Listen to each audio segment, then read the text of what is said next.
আসসালামু আলাইকুম my dear friends. তো আইপি ভার্সন 4 নিয়ে আমি সাকিব। তো আজকে আমরা যা দেখব তা হচ্ছে basic IP concept, subnet mask, CIDR, subnetting, usable IP, number of host, network ও ব্রডকাস্ট আইপি। তো এর মধ্যে অনেক কিছু আমরা অলরেডি জেনে গিয়েছি, তাই আমি আমার এই স্লাইডটি যখন পড়ব তখন আমি স্লাইডটি যখন বোঝাবো তখন অনেক কিছুই আমি স্কিপ করার চেষ্টা করব। তো যার দরকার সেই স্লাইডটি পড়ে নেবেন, আমি স্লাইডটির সফট কপি দিয়ে দিব। তো আইপি কি? আইপি হচ্ছে 32 বিটের বাইনারি ডটেড নাম্বার, যেটাকে 8টি অক্টেটে ভাগ করা হয়েছে এবং প্রত্যেকটি অক্টেটে হচ্ছে 8টি করে বিট রয়েছে। তো এগুলো আমরা জানি। এখানে আইপির একটি স্যাম্পল দেখানো হয়েছে, তো যার বাইনারি নাম্বার হচ্ছে এরকম। তো যাই হোক, আইপি আসলে কেন আর কি? আইপি হচ্ছে লেয়ার 3 একটি প্রোটোকল, যেখানে এটা নেটওয়ার্ক লেয়ারে কাজ করে এবং নেটওয়ার্ক লেয়ারের সাথে সম্পর্কযুক্ত ডিভাইসগুলোতে আইপি লাগে। আর তাছাড়া নেটওয়ার্কে কমিউনিকেট করার জন্য সবসময় আমাদের আইপি দরকার। আর যে ধরনের ডিভাইসগুলোতে আইপি লাগে সেগুলো হচ্ছে পিসি বা server, router, layer 3 switch, IP phone, এবং হচ্ছে টোটাল রেঞ্জ হচ্ছে আইপির 000 থেকে 255 এবং ক্লাসিফিকেশন রয়েছে এগুলোর কিছু, যেমন ক্লাস এ থেকে ই পর্যন্ত। তার মধ্যে প্রথম তিনটি আছে নর্মাল ইউজের জন্য, ডি হচ্ছে রিজার্ভ আইপি এবং ই হচ্ছে এটা সাইন্টিফিক ইউজের জন্য। তো রেঞ্জ হচ্ছে আইপির এরকম, এগুলো একটু দেখে নেবেন কাইন্ডলি, আমি বলছি না। তো আইপির দুইটি পোর্শন রয়েছে, তার মধ্যে একটি হচ্ছে নেটওয়ার্ক পোর্শন, একটি হচ্ছে হোস্ট পোর্শন, এবং যা আইপির ক্লাসিফিকেশন অনুযায়ী ডিফারেন্ট। যেমন ক্লাস এর আইপিগুলোর জন্য প্রথম 8 বিট হচ্ছে নেটওয়ার্কের, বাকি 24 বিট হচ্ছে হোস্ট। একইভাবে বি এর প্রথম 16 বিট হচ্ছে নেটওয়ার্কের, বাকি 16 বিট হচ্ছে হোস্ট, এবং সি এর জন্য 24 বিট হচ্ছে নেটওয়ার্কের এবং 10 বিট হচ্ছে হোস্ট। তো আইপির প্রাইভেট রেঞ্জ রয়েছে কিছু, পাবলিক এবং প্রাইভেটে আইপিকে ভাগ করা আছে আমরা জানি। তো প্রাইভেট রেঞ্জগুলো হচ্ছে এইরকম, দেখে নেবেন কাইন্ডলি। তো what is broadcast address of IP? আইপির ব্রডকাস্ট অ্যাড্রেস বলতে আমরা বুঝি সর্বশেষ যেই আইপিটি একটি রেঞ্জের, সেটি হচ্ছে ব্রডকাস্ট আইপি, এবং একটি রেঞ্জের সর্বপ্রথম যে আইপিটি সেটি হচ্ছে নেটওয়ার্ক আইপি। তো এগুলো সম্পর্কে আমরা অলরেডি জেনেছি। তো এখানে কিছু ছোট্ট ডেফিনিশন দেওয়া আছে, পড়ে নিলে আরও ভালো করে বুঝতে পারবেন। তো ইউজেবল আইপি কি? তো একটি নেটওয়ার্ক রেঞ্জের প্রথম আইপিটি যদি হয় নেটওয়ার্ক অ্যাড্রেস এবং সর্বশেষ আইপিটি যদি হয় ব্রডকাস্ট অ্যাড্রেস, তবে তার মাঝখানের যতগুলো আইপি থাকবে সবগুলোই হচ্ছে আসলে ইউজেবল আইপি। যেমন ক্লাস বি এর জন্য 128 থেকে 0.0.0 হচ্ছে নেটওয়ার্ক অ্যাড্রেস এবং বাকি এটি হচ্ছে ব্রডকাস্ট অ্যাড্রেস। তো 0.1 থেকে 254 পর্যন্ত বাকি সবগুলি হচ্ছে ইউজেবল আইপি এই রেঞ্জের জন্য। আচ্ছা, তো একটি রেঞ্জের কতগুলো আইপি রয়েছে এগুলো বের করার নিয়ম আছে কিছু, এবং কতগুলো হোস্ট রয়েছে সেটাও বের করার নিয়ম আছে, কতগুলো ইউজেবল হোস্ট আছে সেটাও বের করার নিয়ম আছে। তো total number of IP in a range হচ্ছে 2 to the power number of host bit. তাহলে আমরা টোটাল নাম্বার পেয়ে যাব কতগুলো আইপি এই রেঞ্জে রয়েছে। আর total number of usable IP in a range, তো ইউজেবল আইপিটা বের করার জন্য হচ্ছে total 2 to the power total number of host bit -2, মানে দুইটি আইপি নেটওয়ার্ক অ্যাড্রেস এবং ব্রডকাস্ট অ্যাড্রেসকে এখানে বাদ দেওয়ার জন্য -2 করা হয়েছে, আর ভিতরে সবগুলোই হচ্ছে ইউজেবল আইপি মানে হোস্ট আইপি। তো সাবনেট মাস্ক এবং সিআইডিআর নিয়ে এখন আলোচনা করব। সাবনেট মাস্ক দিয়ে আসলে কি হয়? এটা দিয়ে আসলে আমরা নেটওয়ার্ক একটি আইপির কতগুলো বিট নেটওয়ার্কের এবং সেটার নেটওয়ার্ক অ্যাড্রেসটা কি সেটা বের করতে পারি এবং হোস্ট বিটগুলোতে আলাদা করতে পারি। আর এটা খুব ইম্পর্টেন্ট যখন আমরা সিআইডিআর করি, মানে ক্লাসলেস ইন্টার ডোমেইন রাউটিং। তো সাবনেট মাস্ক করার ইজি একটি প্রসেস হচ্ছে ওই আইপিটির যতগুলো নেটওয়ার্ক বিট আছে সবগুলোকে 1 করে দেওয়া এবং হোস্ট বিটগুলোকে 0 করে দেওয়া। যেমন ক্লাস বি আইপির এইটি যদি আমরা এক্সাম্পল হিসেবে দেখি, তো এটিকে আমরা এটার নেটওয়ার্ক অ্যাড্রেস হচ্ছে নেটওয়ার্ক বিট হচ্ছে 16টা এবং হোস্ট বিট হচ্ছে 16টা ক্লাস বি এর জন্য আমরা জানি। তো এগুলোকে 1 এবং 0 করে দিলে আমরা 255.255.0.0 পাই। এটা হচ্ছে এটার সাবনেট মাস্ক। তো সিআইডিআর এই ক্ষেত্রে একটু ডিফারেন্ট, এখানে নেটওয়ার্ক বিটগুলো সেম থাকে না, মানে নেটওয়ার্ক বিটটা বেড়ে যায় এবং যেটাকে স্ল্যাশ দিয়ে প্রকাশ করা হয়। যেমন এটা যদি একটি নেট আইপি হয় এবং এখানে /20 মানে হচ্ছে এখানে এটা যে ক্লাসেরই হোক না কেন এটার 22টা হচ্ছে গিয়ে নেটওয়ার্ক বিট রয়েছে, মানে 22টা নেটওয়ার্ক বিট আছে। তো এটাকে যদি আমি একই আইপি দিয়ে বোঝানোর চেষ্টা করি, যেমন 172.16.0.0/20। তো আমরা জানি ক্লাস বি হিসেবে এটার 16টা নেটওয়ার্ক বিট রয়েছে। তো 20 লেখার কারণ হচ্ছে যে এখানে আরও 4টা বিট হোস্ট থেকে নেটওয়ার্ক বিট হিসেবে অ্যাড হবে। তো সেটাই আমি এখানে দেখানোর চেষ্টা করেছি সবুজ দিয়ে, যে 4টা বিট নেটওয়ার্ক হিসেবে অ্যাড হয়েছে এবং এটাকে /20 দিয়ে প্রকাশ করা হচ্ছে। তো এটাকে এখন সাবমিট করতে গেলে কিন্তু আর এটার মতো হবে না, এটা হয়ে যাবে 255.255.240.0, কারণ আমি এই বিট পজিশনগুলোকে যোগ করলে এখানে 240 পাই। তো একইভাবে ক্লাস সি এর জন্য একটি এক্সাম্পল দেখানো হয়েছে।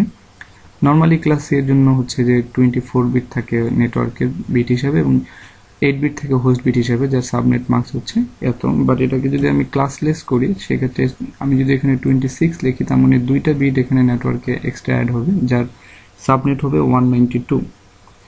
তো খুব ইজিভাবে আমরা সিআইডিআর এবং সাবনেটটা দেখলাম। সাবনেটিংয়ের আসলে মেইন কাজটি আমরা এখন দেখব যে কীভাবে কী হয়। তো সাবনেটটা আসলে কেন, এটাকে হচ্ছে আইপিকে খুব এফিসিয়েন্টলি ইউজ করার জন্য, যাতে আইপি গুলো শেষ হয়ে যাচ্ছে প্লাস হচ্ছে যে আইপি ভার্সন 4 আমরা জানি যে লিমিটেড, প্রায় শেষের পথে। তাই সাবনেটিং এর কোনো বিকল্প নেই এই ক্ষেত্রে। সাবনেটিং করার মাধ্যমে আমরা একটি নেটওয়ার্ক অ্যাড্রেসকে আরও অনেকগুলো নেটওয়ার্ক অ্যাড্রেসে ভাগ করতে পারি। তো সাবনেটিং করার মাধ্যমে আসলে কি হয়, এটা নেটওয়ার্ক অ্যাড্রেসটাকে আমরা অনেকগুলো নেটওয়ার্কে ভাগ করতে পারি, এটা তো বললামই। আর এটা ডিফারেন্ট সাবনেট মার্কস এখান থেকে পাওয়া যায়, আর নেটওয়ার্কের বিটগুলো বেড়ে যায় এবং হোস্ট বিটগুলো কমে যায়।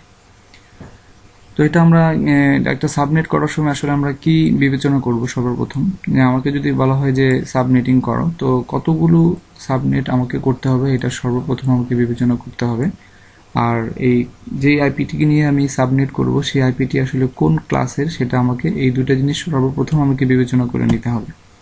তো এখানে একটা বিষয় লক্ষণীয় যে আমি যখন সাবনেট করব তখন আমার আইপিটি অবশ্যই ক্লাসলেস হয়ে যাবে, মানে এখানে নেটওয়ার্ক বিট বেড়ে যাবে। তো একটা সাবনেটের এক্সাম্পল দিচ্ছি, যে আমাকে বলা হলো যে 172.16.10.0 এটাকে 10টা নেটওয়ার্কে ভাগ করতে হবে। তো এখানে একটি ব্যাপার হচ্ছে যে আমাকে যতগুলো সাবনেট করতে বলা হবে, আমি দেখব যে সেই নাম্বারটা 2 এর কোনো পাওয়ারে যায় কিনা। যেমন 10 2 এর পাওয়ারে যায় না, তাহলে আমাকে কি করতে হবে যে এটার ইমিডিয়েট নেক্সট যে সংখ্যাটা 2 এর পাওয়ারে যায় সেটাতে আমাকে সাবনেট করতে হবে। যেমন 2 to the power 4 equal to 16, মানে আমাকে 2 to the power 4 এই সাবনেটটা করতে হবে, মানে 16টা সাবনেট করতে হবে। আমি 10 করলাম না এই জন্য যে এটা 2 এর কোনো পাওয়ারে যায় না। তো আমি এটা করতে পারতাম যে 2 to the power 3 মানে হচ্ছে 8, কিন্তু আমাকে 8টা করতে বলা হয়নি, আমাকে 10টা করতে বলা হয়েছে। তো আমি 10টার জন্য আসলে 16টা করছি, 6টা সাবনেট আমাকে এখানে বেশি করতে হবে। তো যাই হোক, এখানে মেন যে ব্যাপারটি বুঝতে হবে যে 2 to the power 4 equal to 16, এই যে 2 to the power 4, 2 এর পাওয়ারটিকে এখন আমাকে এই 2 এর পাওয়ার সমান সংখ্যক বিট আমাকে নেটওয়ার্কে হোস্ট থেকে অ্যাড করতে হবে। তার মানে আমি যেই ক্লাসের আইপিটি নিয়ে সাবনেট করব, সেই ক্লাসের আইপির সাথে আরও 4টা বিট হোস্ট থেকে নেটওয়ার্কে অ্যাড হবে। তো যদি আমি 2 to the power 5 হতো, 2 to the power 3 হতো বা 2 to the power 6 হতো, আমি এই 2 এর পাওয়ারটি নেটওয়ার্ক বিট হিসাবে হোস্ট থেকে নেটওয়ার্ক বিটে অ্যাড করতাম। তো এগুলো এখানে আসলে বলা আছে, একটু পড়ে নিলেই দেখবেন। তো যেমন আমি এই 172.16.10.0 এটাকে আমি এখন সাবমিট করব 16টা নেটওয়ার্কের জন্য। তো একটু আগে এটার যেই ডিফল্ট নেটওয়ার্ক বিট ছিল 16টা, এখন 2 to the power 4 মানে 4টা বিট আমাকে এখানে অ্যাড করতে হবে। তাই এটার /20 দিয়ে আমি প্রকাশ করব এখানে, মানে এটার এখন নেটওয়ার্ক বিট হচ্ছে 20টা। তো চলুন আমরা এটা সাবমিট করি। তো সাবমিট করার জন্য সর্বপ্রথম এখানে একটি ইজি প্রসেস রয়েছে, যে আমি যে আইপিটি নিয়ে কাজ করব সেই আইপিটির যেই ক্লাস অনুযায়ী হোস্ট বিট, সেগুলো সবগুলোকে আমি 0 করে দেব, আর নেটওয়ার্ক বিটটিতে আমি কোনো রকম টাচ করতে পারবো না। তো এটাকে আমি এইভাবে লিখে ফেলবো 172.16.0.0.0 এইভাবে লিখে ফেলবো, মানে হোস্ট বিট সবগুলোকে 0 করে দেবো। তো হোস্ট বিট থেকে আমি মাঝ বরাবর দাগ দিব হচ্ছে ওই ইয়েটার জন্য, মানে যেই 4টা বিট আমি অ্যাড করলাম সেই 4টা বিট বরাবর আমি একটি দাগ দিব। এবার আমার যে 16টা নেটওয়ার্ক দরকার, আমি আমার সেই ডিজাইন নাম্বারটি, আমার যত নাম্বার আইপিটি দরকার সাবনেটের, এই 4টি বিটের মধ্যে আমি ওই সংখ্যাটা বাইনারিতে লিখে ফেলবো। সাপোজ একটু সহজভাবে বলছি যে প্রথমে আমি আমার আইপিটাকে এভাবে হোস্ট বিটগুলোকে 0 করে ফেলবো এবং হোস্ট বিট থেকে যেই বিটগুলোকে আমি নেটওয়ার্কে নতুন করে অ্যাড করলাম সেটার মাঝ বরাবর একটি দাগ দিয়ে দিব, এবং তারপর যে 4টি বিট আমি পেলাম নতুন নেটওয়ার্কে, সেই 4টি বিটে আমি আমার প্রত্যেকটা সাবনেটের নাম্বারকে লিখব, অততম নাম্বার আমার দরকার, ঠিক তততম নাম্বারটি আমি এখানে লিখব। যেমন আমার দরকার প্রথম সাবনেট, তো একটা ব্যাপার এখানে লক্ষণীয়, প্রথম আমি যততম সাবনেটটি আমার দরকার আমি ঠিক তার এক ঘর পিছনের নাম্বারটি বাইনারিতে লিখব। তো আমার যদি প্রথম সাবনেটটি দরকার আমি লিখব 0, তো 00 লিখতে আমাকে এভাবে লিখতে হবে। এবং পরবর্তীতে আমি যখন আমার নাম্বারটি বাইনারিতে লেখা শেষ হয়ে যাবে তখন আমি এই সম্পূর্ণটাকে যোগ করব 8টি পরবর্তী যেই বিটগুলো থাকবে সেগুলোর সাথে। তো আমি যদি একটা যোগ করি সেটা 0ই হবে, তার মানে আমার প্রথম সাবনেটটি হচ্ছে 172.16.0.0। এবার যদি আমি আমার দ্বিতীয় সাবনেটটি চাই তার মানে আমার লিখতে হবে 1, তো 4টি বিটের মধ্যে আমি লিখব 0.00001, তার মানে আমি পেলাম আমার দ্বিতীয় সাবনেটটি। তো একইভাবে আমি যদি আমার তৃতীয় সাবনেটটি চাই আমি লিখব 2, তো 00010। তো এবং পরবর্তীতে আমি এগুলোকে যোগ করে দেবো। তো এটাকে বোঝানোর জন্য আমি একটি টেবিল দেখাচ্ছি আপনাদেরকে। তো লক্ষ্য করুন এখানে 172.16.0000000, মানে আমি এখন এখানে আমার প্রথম আইপিটি নিয়েছি। তো দ্বিতীয় আইপিটির জন্য আমি লিখব 001, আমার তৃতীয় আইপিটির জন্য আমি লিখব হচ্ছে 0010, বাট আমি এখানে চতুর্থ আইপিটি দেখিয়ে দিয়েছি। চতুর্থ আইপির জন্য আমাকে লিখতে হবে 0011, মানে এখানে আমাকে বাইনারিতে 3 লিখতে হবে এবং তারপরে আমাকে এই সম্পূর্ণ হোস্ট বিটগুলোর সাথে এগুলোকে যোগ করতে হবে। তো এটাকে যোগ করলে আমি পাচ্ছি হচ্ছে 48। প্রথমটির জন্য আমি পাচ্ছি 0, দ্বিতীয়টির জন্য আমি পাচ্ছি 16, মানে আমি যদি হোস্ট বিটগুলোকে একটু খেয়াল করি 1 2 4 8 16 32 64 128, মানে প্রথম 4টি বিটে আমি আমার নাম্বারটি লিখবো, যততম আইপি চাই তার এক ঘর পিছনে লিখবো এবং পরবর্তীতে সম্পূর্ণ হোস্ট বিটগুলোর বিট পজিশন অনুযায়ী আমি এগুলোকে যোগ করে ফেলবো এবং সেটা আমি এখানে লিখলে আমার নেটওয়ার্ক আইপিটি আমি পেয়ে যাব, অ্যাড্রেসটি। তো এখানে আমি 1 2 4 8 10 16 নম্বর পর্যন্ত দেখিয়েছি। তো চলুন 16 নম্বরটি দেখি কিভাবে লিখতে হলো। তো যেহেতু আমার 16 নম্বর আইপিটি দরকার তার জন্য আমি এখানে 15 লিখব। তো 15 লিখলে আমি যা পেয়েছি তা হচ্ছে 172.16. সম্পূর্ণটাকে হোস্ট বিটগুলোর সাথে যোগ করলে আমি পাচ্ছি হচ্ছে 240। তার মানে আমার 172.16.240.0/22 হচ্ছে আমার সর্বশেষ 16 নম্বর নেটওয়ার্ক অ্যাড্রেস। তো যাই হোক, এখানে একটু পড়ে নিলে আপনারা আরো ভালো করে বুঝতে পারবেন। যেমন লিখেছি, right your desire network number 0 to 15 in binary within that 4 bits and can calculate with rest of the 12 host bits as per the bit position value, then you will get your one of the network number. তো আশা করি বুঝতে পেরেছেন। তো এখানে একটি ব্যাপার যে আমি প্রত্যেকটা নেটওয়ার্ক অ্যাড্রেসের first usable IP, last usable IP এবং হচ্ছে ব্রডকাস্ট অ্যাড্রেস কিভাবে বের করব। তো যেহেতু আমি এখানে 16টা নেটওয়ার্কের জন্য আমার সাবনেটিংটা করেছি, তার মানে আমার প্রত্যেকটা নেটওয়ার্ক অ্যাড্রেসের সাথে ডিফারেন্স হচ্ছে 16। তো এটা হচ্ছে আমার প্রথম নেটওয়ার্ক অ্যাড্রেস, তার মানে আমার পরবর্তী নেটওয়ার্ক অ্যাড্রেসটা এখানে হবে 16, 3 নাম্বারটা হবে 32, 4 নাম্বারটা হবে 48 এবং 5 নাম্বারটা হবে 96। তো এইভাবে আমার 16 ডিফারেন্স আগাতে থাকবে। তো এটা সবসময় একই রকম হবে তা না, যদি আপনার নেটওয়ার্কের ডিফারেন্সটা আরও বেশি হয় সেই ক্ষেত্রে এটা একটু আলাদাভাবে চেঞ্জ হবে। তো যাই হোক, এখান থেকে আমি প্রথম নেটওয়ার্ক অ্যাড্রেসটির জন্য আমার ইউজেবল আইপি হচ্ছে আমি এটার সাথে 1 যোগ করব লাস্ট বিট পোর্শনে, তার মানে 16.0.1, এবং আমাকে আমার রেঞ্জে থাকার জন্য প্রত্যেকবার আমার নেটওয়ার্ক পোর্শনের সাথে আমাকে 15 করে যোগ করতে হবে। যদি আমি 16 করে যোগ করি তাহলে আমি চলে যাব আমার দ্বিতীয় নেটওয়ার্ক অ্যাড্রেসে। তো আমাকে এই সাবনেটিংয়ের জন্য আমাকে এখানে যোগ করতে হবে হচ্ছে 15, মানে আমার থার্ড নেটওয়ার্ক বিট পোর্শনে। এবং আমার সর্বশেষ ব্রডকাস্ট আইপিটি হচ্ছে যেহেতু 255, মানে এটা এই বিট পজিশনটুকু আমার এখন ইউজ হয়নি, তাই আমি সম্পূর্ণটাকে নিয়ে নিলাম 255। আর তাই লাস্ট ইউজেবল আইপি হিসেবে আমাকে এখানে 254 রাখতে হবে। তো ব্যাপারটি আমি আরেকবার বলছি, আমার এই আইপিটির জন্য 172.16.16.0 এটা হচ্ছে আমার দ্বিতীয় নেটওয়ার্ক অ্যাড্রেস।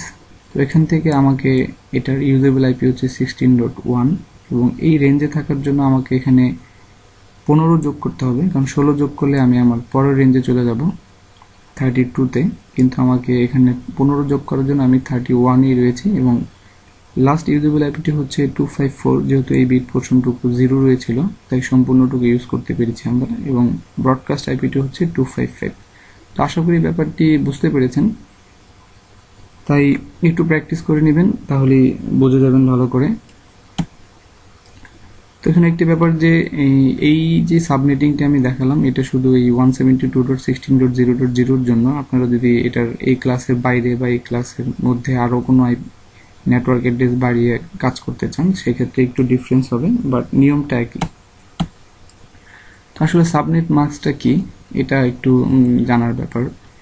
যেমন সাবনেট মাস্কটি আসলে হচ্ছে যে এটা নেটওয়ার্ক অ্যাড্রেসটিকে খুঁজে বের করে এবং নেটওয়ার্ক বিট কতগুলো রয়েছে সেগুলো সম্পর্কে জানায়। তো রাউটার আসলে এই কাজটি করে, কারণ আমার যে আইপিটি রয়েছে 172.16.32.3, এটি তো রাউটার আসলে পড়তে পারে না। তো রাউটার জানে এটার বাইনারি কি, রাউটার দেখে যে বাইনারি হচ্ছে এত, এবং আমরা যখন এটার সাবনেট মাস্কটাকে ডিফাইন করে দিই, তখন সাবনেট মাস্কটার বাইনারি রাউটার দেখে হচ্ছে এত। তো রাউটার যেটা করে, এই নেটওয়ার্ক অ্যাড্রেসটি এই হোস্ট আইপিটির সাথে সাবনেট মাস্কে একটা অ্যান্ড অপারেশন করে, ঠিক এইভাবে। তো অ্যান্ড অপারেশন করলে যেটা দেখা যায় সেটা হচ্ছে এটার রেজাল্ট হচ্ছে 172.16.32.0। তো রাউটার এভাবে হোস্ট নেটওয়ার্কের হোস্ট অ্যাড্রেসের সাথে সাবনেট মাস্কের একটি গুণ করার মাধ্যমে যে অ্যাড্রেসটি পায় সেটি হচ্ছে নেটওয়ার্ক অ্যাড্রেস। তো নেটওয়ার্ক অ্যাড্রেসটি রাউটার বের করার প্রধান কারণ হচ্ছে যে রাউটার নেটওয়ার্ক অ্যাড্রেস দিয়ে আসলে প্যাকেটকে ফরওয়ার্ড করে। সে যে আইপিটি নিয়ে কাজ করে সেই আইপির কতগুলো বিট আসলে নেটওয়ার্কের, তার প্রতি সে মনোযোগ দেয়। তো এই হচ্ছে আসলে এই সাবনেটের কাজ। তো আপনাদের জন্য একটি প্র্যাকটিস রয়েছে, একটা আইপি দেওয়া আছে এরকম 10.10.10.10। তো এটা ক্লাস এ আইপি।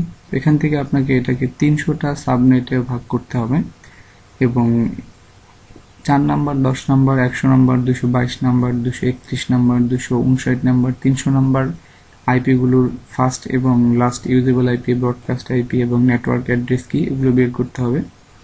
তো এগুলো বের করে ফেসবুকে কমেন্ট দিতে পারেন বা আমার মেইলে আমাকে মেইল করতে পারেন। এবং এটার জন্য আপনাকে আসলে যেটা করতে হবে, আপনাকে ফার্স্টে দেখতে হবে এটা কোন ক্লাসের, এবং এটার জন্য যে যতগুলো আইপি বের করতে বলা হয়েছে তার 2 এর বেস কত, এটা 2 এর বেজে যায় কিনা। যেমন 302 এর বেজে যায় না, 300 যে ইমিডিয়েট 2 এর বেসটি রয়েছে সেটি হচ্ছে আপনার 2^9, তার মানে হচ্ছে 2^8 হচ্ছে 256, তো 2^9 হচ্ছে 512, মানে আপনাকে 512টি বের করতে হবে।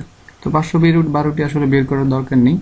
তো আমরা যেভাবে দেখেছি যতগুলো বিট আমরা হোস্ট থেকে অ্যাড করব, অতগুলো বিটের মধ্যে আমরা আমাদের ডিজায়ার নেটওয়ার্ক অ্যাড্রেসটি লিখবো বাইনারিতে, তাহলে আমরা আমাদের অততম বাইনারি বিটটি পেয়ে যাব। তো এর জন্য যেমন ধরেন যে আমার আরেকটি কোশ্চেন রয়েছে একটু ডিফারেন্ট, ক্লাস বি এর /18 দেওয়া। এখানে কোশ্চেনটা হচ্ছে how many network address we will get for this subnet, মানে এটার থেকে আমরা কয়টা সাবনেট পাবো। তো এটা খুবই সহজ হবে, আমি বলে দিচ্ছি। যেহেতু আমরা জানি এটা হচ্ছে 16টা নেটওয়ার্ক বিট, বাট আমরা দেখছি এখানে 18টা, মানে 2টা, মানে আমি এটা 2^4 এর জন্য করেছি, মানে 4টা সাবনেটের জন্য করেছি। তো আপনারা এখানে এটার 3 নাম্বার নেটওয়ার্ক অ্যাড্রেসের সেকেন্ড ইউজেবল আইপিটি বের করে দিবেন, তাহলে যদি আপনারা বের করতে পারেন তাহলে বুঝবেন যে আপনারা পেরে গেছেন। তো এই ছিল হচ্ছে আমাদের আজকের টিউটোরিয়াল। তো থ্যাঙ্কস ফর ওয়াচ। নেক্সট টপিকটি হবে হচ্ছে ভিএলএসএম, মানে ভেরিয়েবল লেন্থ সাবনেট মাস্ক। তো ভিএলএসএম নিয়ে আমরা এরপরে টিউটোরিয়ালটি দেখব খুব শীঘ্রই। ধন্যবাদ সবাইকে।